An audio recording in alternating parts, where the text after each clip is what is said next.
ስምንተኛው ሺህ ቲዮብ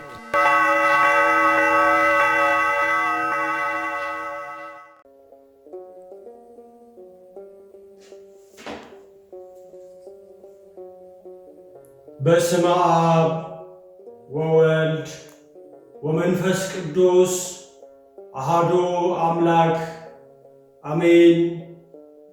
በስመ አብ ወወልድ ወመንፈስ ቅዱስ አሐዱ አምላክ አሜን። በስመ አብ ወወልድ ወመንፈስ ቅዱስ አሐዱ አምላክ አሜን። የተወደዳችሁ ኦርቶዶክሳውያን በአገር ውስጥና ከአገር ውጭ ያላችሁ ሰላም እግዚአብሔር ከሁላችንም ጋር ይሁን። በዛሬ አገልግሎት እግዚአብሔር በረዳን መጠን ከቅዱስ መጽሐፍ አንድ ታሪክ በማንሳት በቃሉ መስዋዕትነት የእያንዳንዳችንን ሕይወት እንዳስሳለን፣ እንመለከታለን። እግዚአብሔር አምላክ በወደደውና በፈቀደው እንዲገለገል ይገባዋልና ይህንን ማህበራዊ ትስስር ለበጎ ነገር በማዋል የእግዚአብሔርን ቃል እንድንጨዋወትበት፣ ትምህርተ ወንጌል እንድንማማርበት፣ ዝማሬን፣ ተከታታይ ትምህርቶችንና የኪነ ጥበብ ሥራዎችን እንድናገለግልበት በእግዚአብሔር ፈቃድ የከፈትነው ማህበራዊ ትስስር ነው። ውድ ኦርቶዶክሳውያን በዚህ ሰዓት በተለይ በዚህ ዘመን ከሚቸግረን ነገር አንዱ የጊዜ ችግር ነው። ጊዜ ለሰጠን ለእግዚአብሔር ጊዜ የለንም። ወደ ቤተ ክርስቲያን በመሄድ ቃሉን ለመማር ብዙዎቻችን እንቸገራለን። ስለዚህም ምናልባት ኑሯችንን ለማሳካት ጠዋት ወጥተን ማታ የምንገባ ደፋ ቀና የምንል ጊዜ የለንም የምንል ካለን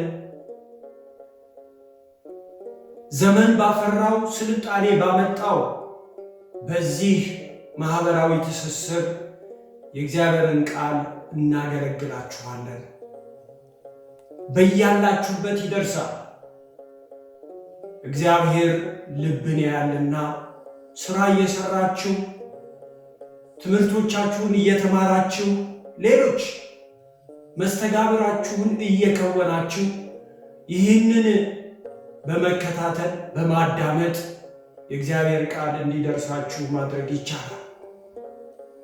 ሃይማኖት እንደ አባቶቻችን፣ አኗኗር ግን እንደ ዘመኑ ነው። ከዚህ የተነሳ ይህ አገልግሎት ለሌሎች እንዲደርስ ይህንን መንፈሳዊ አገልግሎት ብቻ የሚተላለፍበትን ሰብስክራይብ በማድረግ ሐሳብ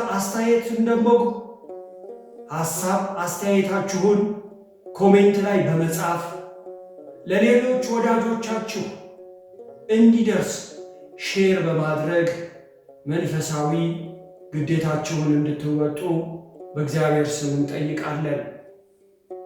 ብዙ ጊዜ ነው የምንናገረው። ምናልባት ገንዘብ ለመስራት የከፈትን እንዳይመስላችሁ። ገንዘብ ለመሰብሰብ ካሰብን እንዴት ተደርጎ ገንዘብ መሰብሰብ እንደሚቻል በዩቲዩብ ጠንቅቀን እናውቃለን። ዓላማችን ይህ አይደለም። የእግዚአብሔርን ቃል ለማገልገል ነው። እግዚአብሔር አምላክ ሁላችንንም በቸርነቱ በመሐሪነቱ ይማረን። እግዚአብሔር ቢፈቅድ ዛሬ ትንቢተ ኢሳይያስ ምዕራፍ 38 ከቁጥር 1 እስከ 7 ያለውን መነሻ በማድረግ የእግዚአብሔርን ቃል እንማማራለን። ከሁሉ በማስቀደም ምስጢርን፣ ጥበብን የሚገልጥ የሚያስተምር፣ የሚመክር፣ የሚገስጽ እግዚአብሔር ነውና ለእኔ ተናጋሪ አንደበት ለእናንተም አስተዋይ ልቦና ለሁላችንም ያድለን። ቃሉን በሥላሴ ስም አነበዋለሁ። ትንቢተ ኢሳይያስ ምዕራፍ 38 ከቁጥር 1 እስከ 7።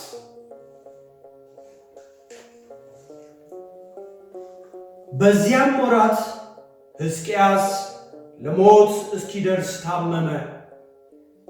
ነቢዩም የአሞጽ ልጅ ኢሳይያስ ወደ እርሱ መጥቶ እግዚአብሔር እንዲህ ይላል፣ ትሞታለህ እንጂ በሕይወት አትኖርምና ቤትህን አስተካክል አለው።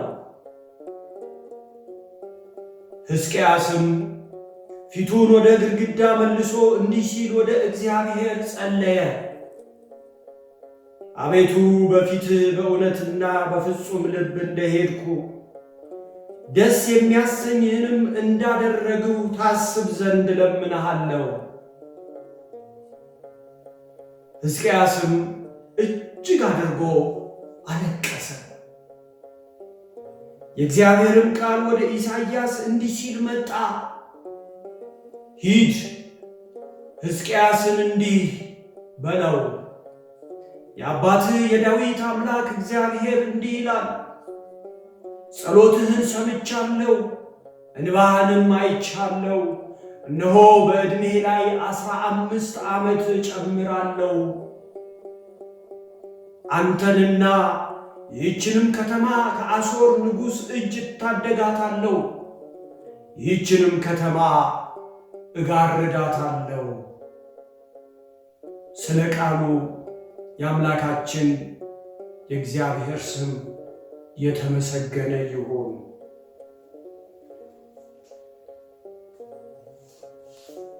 ሕዝቅያስ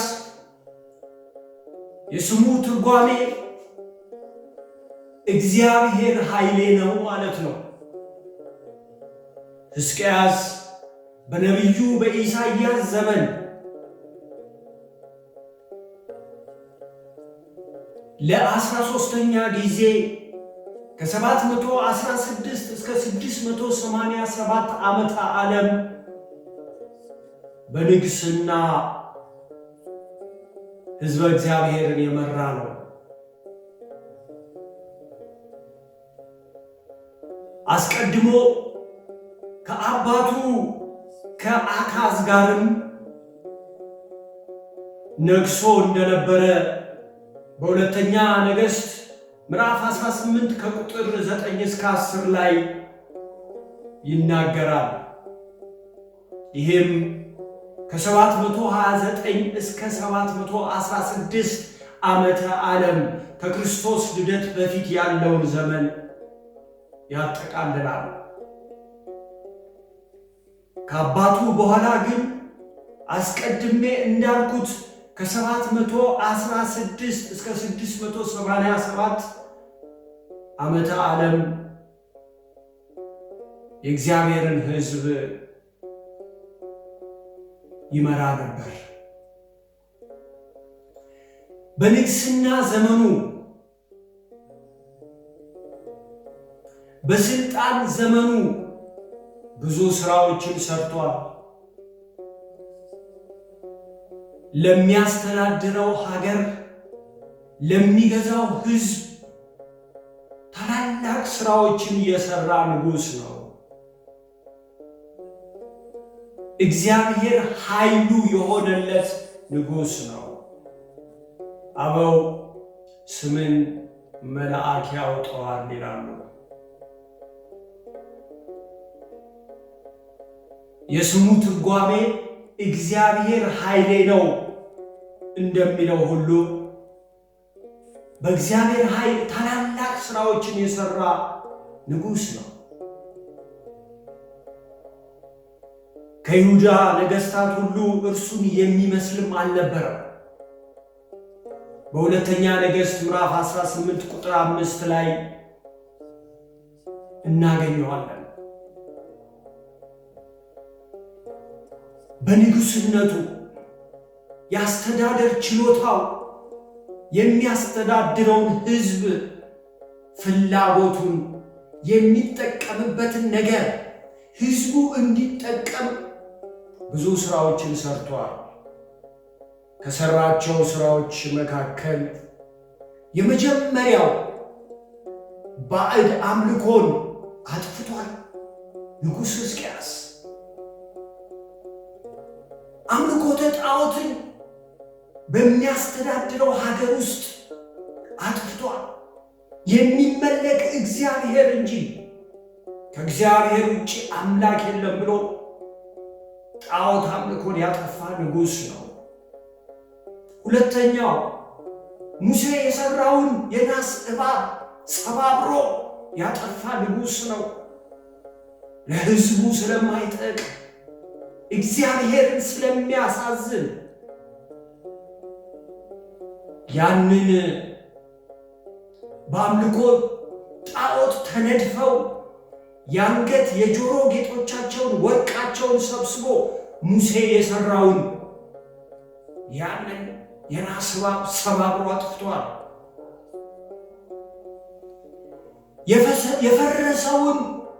የፈረሰውን ቤተ መቅደስ አድሷል። ንጉሥ ሕዝቅያስ እግዚአብሔር ኃይሉ የሆነለት ንጉሥ ቤተ መቅደስን አድሷል። የተበታተኑትን የእስራኤል ልጆች ሁሉንም ሰብስቦ በአንድነት በፍቅር የፋሲካ በዓልን እንዲያከብሩ አድርጓል። ንጉሥ ሕዝቅያስ በንግሥናው ጊዜ እግዚአብሔር በቀባው ዘመን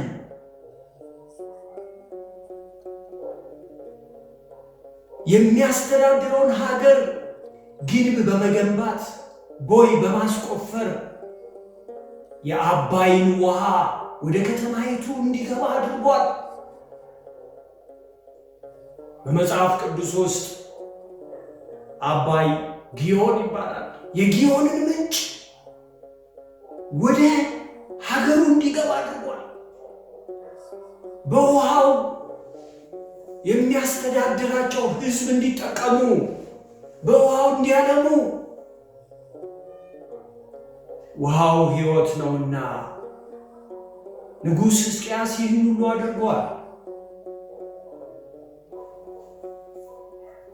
ታዲያ እነዚህን ሁሉ ሥራ ሲሠራ ነገር ግን ሊያጠፋው ሊያጠቃው የሚፈልግ ደግሞ የአሦር ንጉሥ ነበር። ብዙ ጊዜ ይዝትበት ነበር። ሊወረው ሊወጋው በሰላም የሚኖረውን የሚያስተዳድረውን ሕዝብ ሰላም አልባ ሊያደርግ የአሦር ንጉሥ ይዝትበት ነበር። ሕዝቅያስ ግን ኃይሉ የእግዚአብሔር የሆነለት ሰው ስለነበረ ስለዚህ የአሦር ንጉሥ በእግዚአብሔር ፊት ወድቆ ጸለየ። እግዚአብሔርም የአሦርን ንጉሥ ቀሰፈው። ንጉሥ ሕዝቅያስ እስራኤልን ከመሩ የእግዚአብሔርን ሕዝብ ከመሩ መካከል እንደሱ ያለ የለም። ታላላቅ ሥራን የሠራ ነው። ንጉሥ ሕዝቅያስ ይህን ሁሉ ከሠራ በኋላ ከዕለታት በአንደኛው ጊዜ ለሞት የሚያደርስ ደዌ ያዘው። ታመመ፣ በአልጋ ላይ ዋለ። በዚህ ሰዓት ነበር ነቢዩ ኢሳይያስ ወደ ንጉሥ ሕዝቅያስ የመጣው። ሌላ ጊዜ ነቢያት ሲመጡ የምሥራች ሊናገሩ ነው። ሌላ ጊዜ ነቢያት ሲመጡ ሕዝቡን ሊያጽናኑ ነው። የእግዚአብሔርን ለሕዝቡ እግዚአብሔር ሊያደርግላቸው ያሰበውን መልእክት ይዘው ነበር የሚመጡት። ኢሳይያስ ግን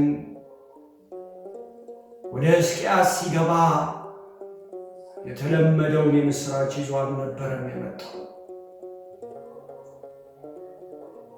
ወደ ንጉሡ ገባ። እግዚአብሔር እንዲህ ብሎሃል፣ ለሞት የሚያደርስ ደዌ ነው የያዘህና ቤትህን አስተካክል፣ ትሞታለህ አለው። ይከብዳል። ትሞታለህ መባል ይከብዳል። እኛ እንደማንሞት ሆነን ነው የምንኖረው። ለሽርፍራፊ ሰከንድ ሞታችንን ማሰብ አንፈልግም።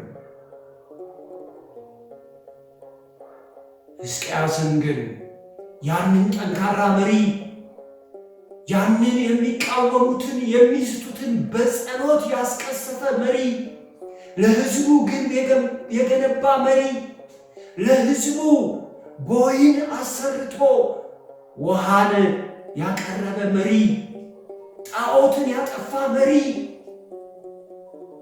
የተበታተኑትን የሰበሰበውን መሪ ነቢዩ ኢሳይያስ ትሞታለህ አለው። ይከብዳል። ሕዝቅያስ የነቢዩን ቃል ከሰማ በኋላ ፊቱን ወደ ግድግዳ ዙሮ ከአምላኩ ጋር ይነጋገር ጀመር። እንባውን ያፈስ ጀመር። ጌታ ሆይ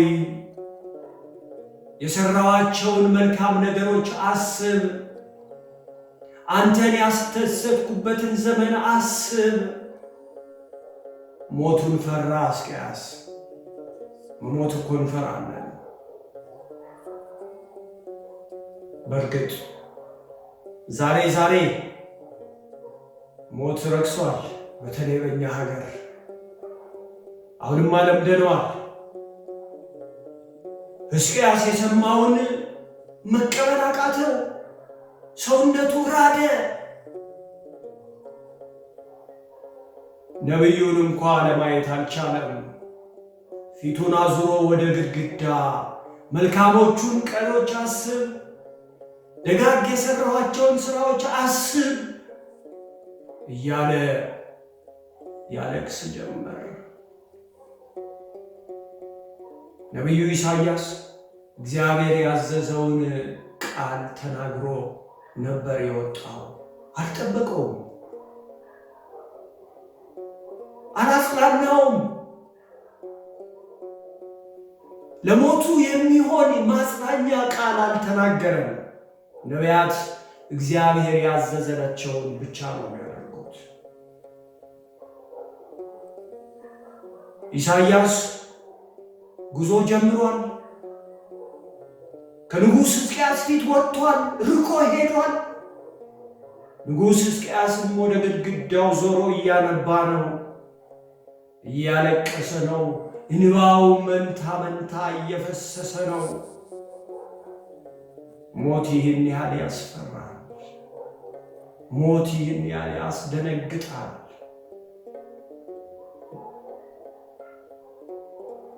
ሞት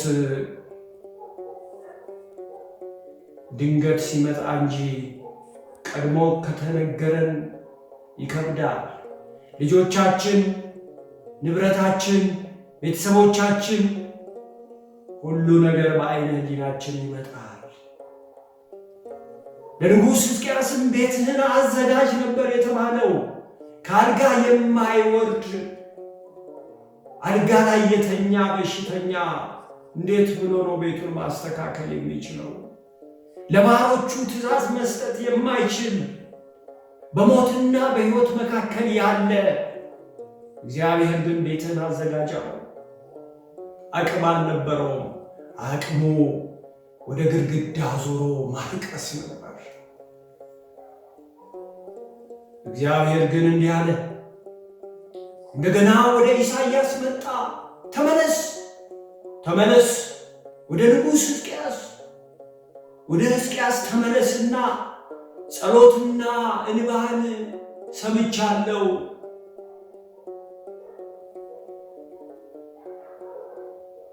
ይቅር ብያለሁ። በዕድሜ ላይ 15 ዓመት ጨምሬልሃለሁ በለው አለው። ይገርማል።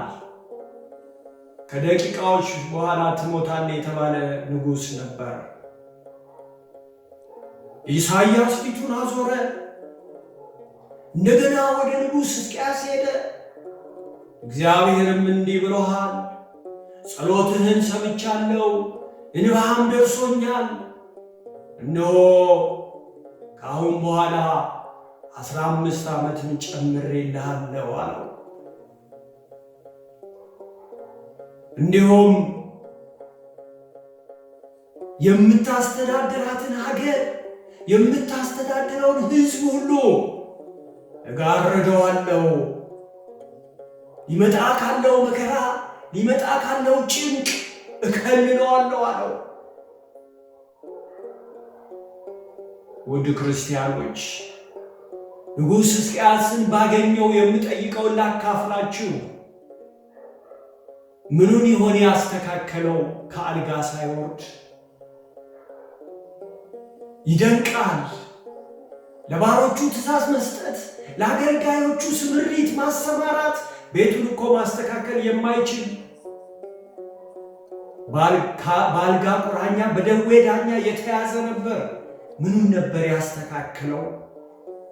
ከደቂቃዎች በኋላ ትሞታለህ የተባለው ወደ ሕይወት እንደገና በዕድሜው ላይ 15 ዓመት እንዲጨመርለት ያደረገው ምን አድርጎ ይሆን? አዎ የልቡን ቤት ነበር ያስተካከለው። ቤትህን አዘጋጅ ሲባል ልቡን ነበር። ንጉሥ ሕዝቅያስ በስተመጨረሻ ተመክቶ ነበር።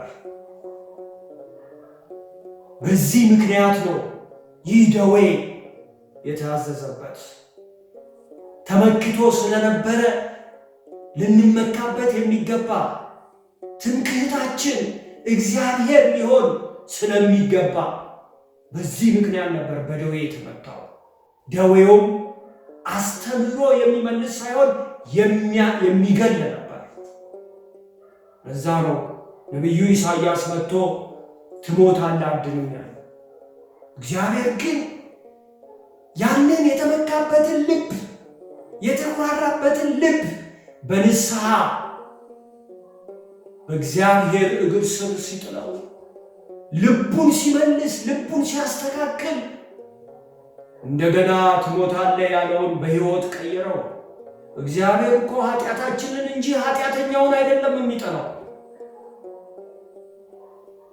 በትንቢተ ሕዝቅኤል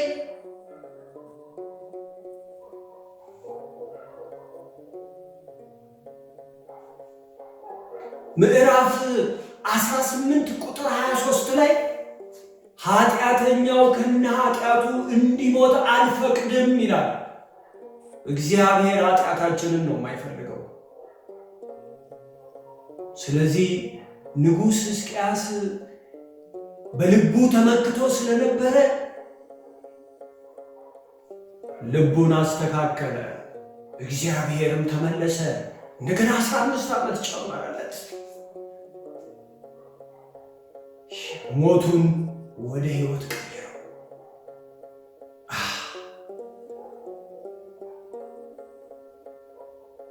ትሞታለህና ቤትህን አዘጋጅ። ዛሬ ይሄ ቃል እያንዳንዳችንን ይመለከተናል። በተለይ ሞት ለኛ ብርቃችን አይደለም። አሁን በየቀኑ የሞትን ዜና ያሟሟትን ሁኔታ እያየን ነው። ግን ሁለት ሞት ነው ያለው። የሞት ሞትም አለ። ማን ያውቃል? ሞት ባጠገባችን እያነባ ይሆናል። ቤታችንን እናዘጋጅ። እንደ ንጉሥ ሕዝቅያስ ሞታችን ወደ ሕይወት ይቀየራል። ንጉሥ ሕዝቅያስ የራሱን ሞት ብቻ አይደለም ወደ ሕይወት የቀየረው፣ የሚያስተዳድረውን ሕዝብ የሚያስተዳድረውን ሀገር ጭምር ነው። ሀገር አስተዳዳሪዎች፣ ሕዝብ መሪዎች በልባችሁ አትመኩ፣ አትታበዩ። እግዚአብሔር ይቀጣል። ሞታችሁን ያፋጥናል እግዚአብሔር። ይልቁኑ እንደ ንጉሡ ሕዝቅያስ ዘወር በሉና ወደ ግድግዳው ወደ እግዚአብሔር አልቅሱ። ለራሳችሁም ለሕዝብም ትጠቅማላችሁ። አትታበዩ። እንዲህ ሰራን እንዲህ አደረግን አትበሉ። እንዲህ ሰራን የምትሉትን እግዚአብሔር ረድቷችሁ ነው የሰራችሁት።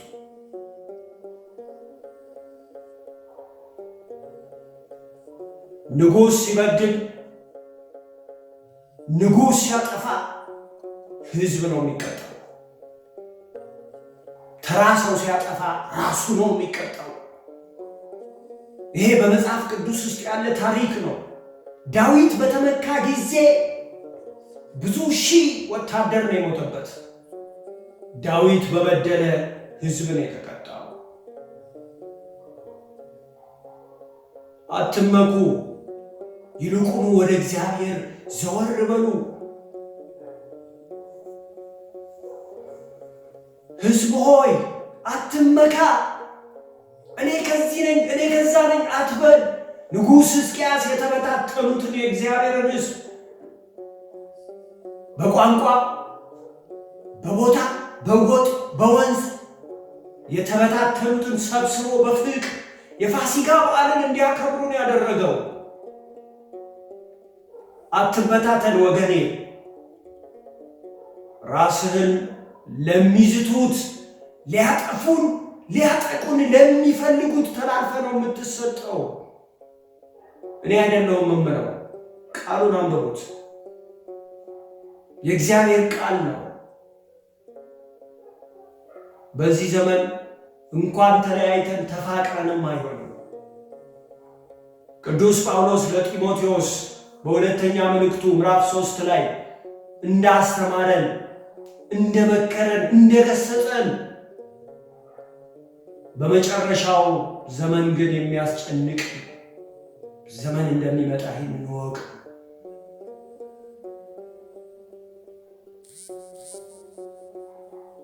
ንጉሥ ሕዝቅያስ ግን ራሱንም በራሱ ውስጥ ያሉትንም የሚመራቸውን ሕዝብ ሁሉ አዳነ። እና እንመለስ ወደ እግዚአብሔር፣ እናልቅስ፣ እናንባ። ለምንድን ነው ወደ ጎን የምንጮኸው? ወደ ላይ ብንጮህ አይሻልም ወገኔ? ለምንድን ነው ወደ ጎን የምናለቅሰው? እንባችን በከንቱ ለምን ይፈሳል? ወደ ላይ ብናለቅስ እኮ ይደርሳል። እግዚአብሔር እኮ ይፈርዳል። የንጹሐን ደም በግፈኞች ሲፈስ ከሕፃናት አንስቶ እስከ ሽማግሌዎች ደማቸው ሲፈስ እግዚአብሔር ይፈርዳል። እኛም ወዴት መጮህ እንዳለብን ማወቅ አለብን። ከንጉሡ የምንማረው ይህንን ነው። ከሕዝቅያስ የምንማረው ይህንን ነው። የዛን ጊዜ ገዢዎች ዕድሜያችሁ ይረዝማል። የምታለያዩትን ሕዝብ መምራት አትችሉም። ማንም ትመራላችሁ? አንድ ብታረጉት ግን ልትመሩት ልታስተዳድሩት ትችላላችሁ። እናንተም ተኝታችሁ ታድራላችሁ። አለበለዚያ ግን እኮ እረፍት የላችሁም፣ እንቅልፍ የላችሁም፣ ጤና አይኖራችሁም። ወደ እግዚአብሔር ዘወር ሲባል እግዚአብሔር ሁሉን ያስተካክላል። በዙሪያችን ያሉ እንደሚውጥ አንበሳ የሚጮሁትን የሚገዳደሩንን የሚዝቱትንም መጽሐፉ እንዳለ ጸጥ ያደርጋቸዋል። ይሄ ነው ንጉሥ ሕዝቅያስ ያደረገው። ዛሬ ሀገራችን ንጉሥ ሕዝቅያስን ትፈልጋለች። ማን ነው እንደ ንጉሥ ሕዝቅያስ የራሱን ዕድሜ አስረዝሞ ሕዝቡን በአንድነት የሚመራ ማን ነው? ሀገራችን ንጉሥ ሕዝቅያስን ትፈልጋለች። አንድ የሚሆን ሕዝብ ትፈልጋለች። አንድ ሁኑ ሲባሉ አንድ የሚሆን ሕዝብ ትፈልጋለች። ይሄ ነው የሚጠቅመን። ይሄን ነው የምንማር።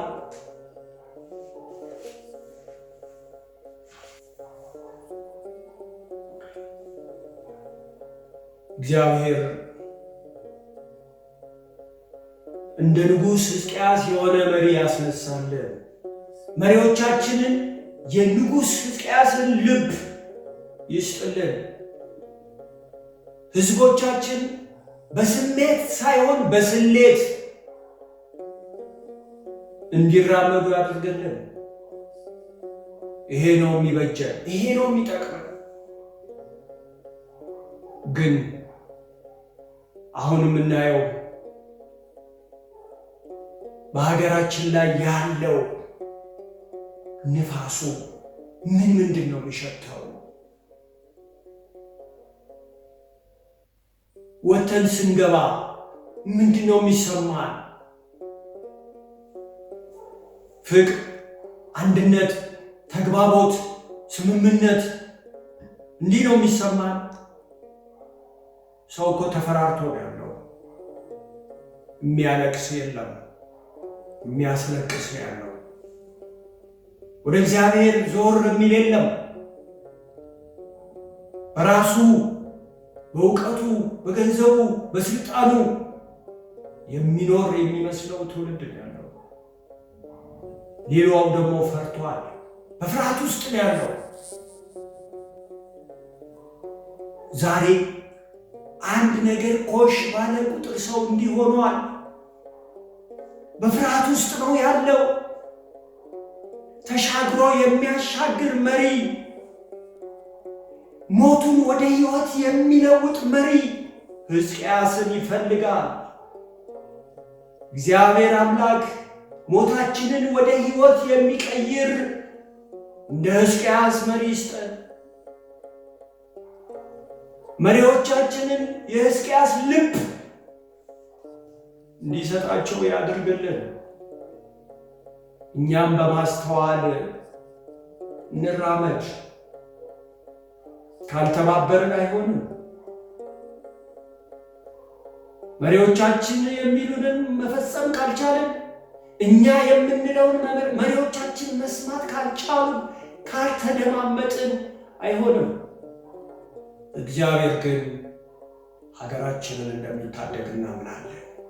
ምንም ይወራ ምንም ይሆን ሊነጋ ሲል ይጨልማል። አለ። ስለዚህ ሁላችንም ቤታችንን እናዘጋጅ። ቤት የተባለ ልብ ነው።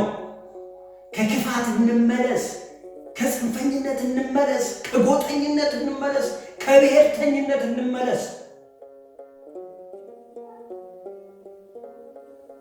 ፍቅርን፣ አንድነትን በልባችን ውስጥ እናንግስ። የትም አያደርሰንም ሊመስለን ይችላል። እግዚአብሔር ሲነሳ ክፉ ልብ ያለው ጽንፈኛ የሆነ ልብ፣ ጎጠኛ የሆነ ልብ እግዚአብሔር ሲነሳ ያጠፋዋል፣ ይቀጣዋል፣ አይምረው። ስለዚህ ቤትህን አዘጋጅ፣ ልባችንን እናዘጋጅ።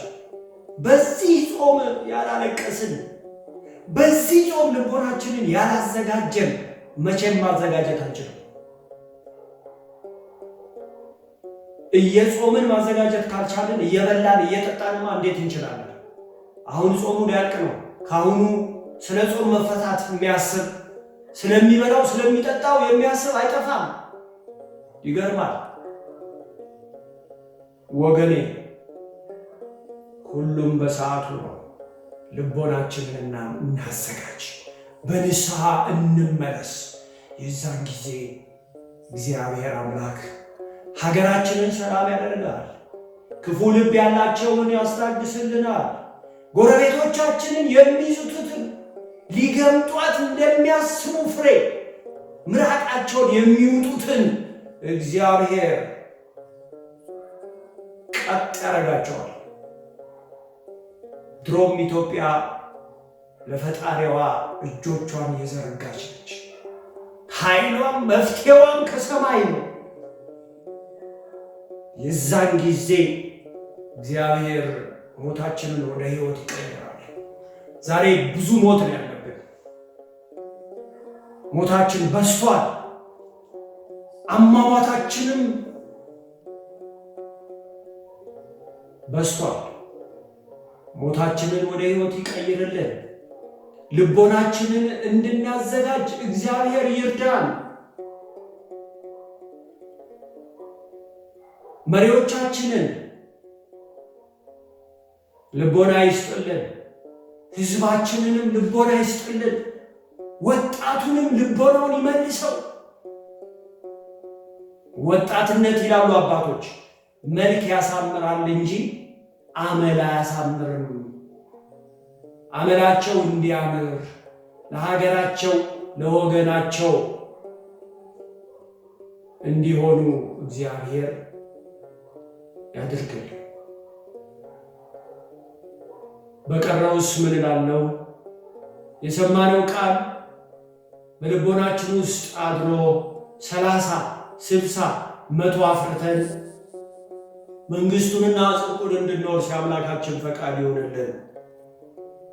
ውድ ኦርቶዶክሳውያን በሀገር ውስጥና ከሀገር ውጭ ያላችሁላችሁ ይህንን አገልግሎት ለሌሎች እንዲዳረስ በማጋራት አስተያየታችሁን፣ ጥያቄዎቻችሁን ለእኛ በመጻፍ ቤተሰብ በመሆን መንፈሳዊ ግዴታችሁን እንድትወጡ በኃያሉና በቸሩ እግዚአብሔር ስም እንጠይቃለን። ይሄ እናንተም የምታገለግሉበት ዩቲዩብ ነው። እኛ ብቻ አይደለም። እናንተ ለሌሎች አጋራችሁ ማለት አንድ ሰው በዚህ ቃል የሚጽናና ማትረፍ ዋጋ ነው። አንድ ሰው ማትረፍ እግዚአብሔር በአንድም በሌላም ይናገራል። እግዚአብሔር እንስሳትን አናግሯል። የበለዓም አህያን በሰው ቋንቋ አናግሯል። የቢታንያ ድንጋዮች ተነስተው እግዚአብሔርን አመስግነዋል። እግዚአብሔር በብዙ መንገድ ይናገራል። እንደኔ ባለው ኃጢአተኛም እግዚአብሔር ይናገራል። ስለዚህ እናንተ ይህንን ደግሞ ለሌሎች ሼር ስታደርጉት አገለገላችሁ ማለት ነው። ጊዜ የለንም አይደለም እንል ቤተክርስቲያን ሄደን ቁጭ ብለን ማዳመጥ ትምህርት መስማት አንችልም፣ ቅዳሴ ማስቀደስ አንችልም አይደለም እንል። ኢትዮጵያውያን ደግሞ በመላው ዓለም ተበትነው ነው ያሉት። ስለዚህ ይህንን አስተምሮ ይህንን አገልግሎት ይህን መጽናኛ የእግዚአብሔር ቃል ሼር ማድረግ ወደ ሌሎች እንዲደርስ እንደገናም በየጊዜው የምናገለግላቸውን አገልግሎቶች እንዲደርሳችሁ ቻናሉን ሰብስክራይብ ማድረግ ይህንን በማድረግ እናንተም በአገልግሎት ውስጥ ተሳተፋችሁ ማለት ነው።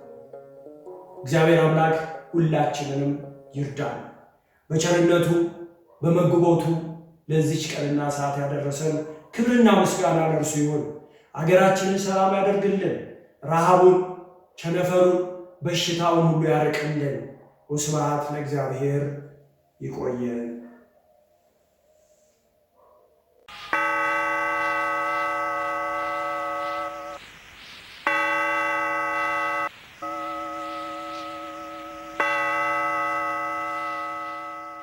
ውድ ኦርቶዶክሳውያን ወገኖቼ ይህ አገልግሎት ለሁሉ ይዳረስ ዘንድ ይህንን ማህበራዊ ትስስር ሰብስክራይብ በማድረግ የበኩላችሁን መንፈሳዊ ግዴታ እንድትወጡ በኃያሉና በቸሩ እግዚአብሔር ስም እንጠይቃለን።